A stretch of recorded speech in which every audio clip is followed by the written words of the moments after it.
از علم راه دیگری نیست. قرآن بیش از 6000 آیت داره.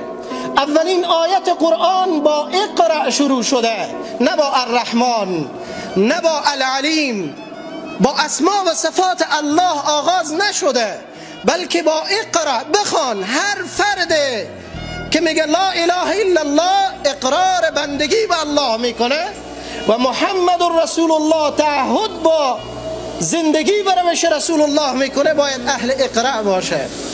اهل اقرأ نباشیم اهل تمدن نیستیم، نمیتوانیم تمدن جهانی بسازیم عزیزان.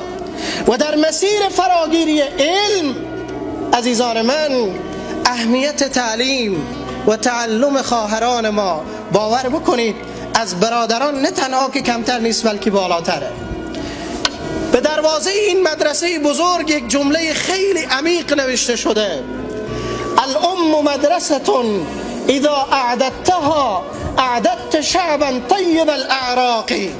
زن و مادر مدرسه است که اگر او تربیت شد، بهترین ملت، خوبترین ملت، پاکترین ملت و با اقتدارترین ملت دنیا را تقدیم خواهد کرد اگر مادر تربیت شد.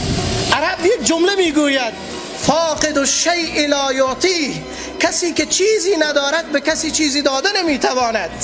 از مکافات عمل غافل مشو، گندم از گندم بروید جو ز جو. مادر با تقواست که امام ابو حنیفه تربیت میکنه.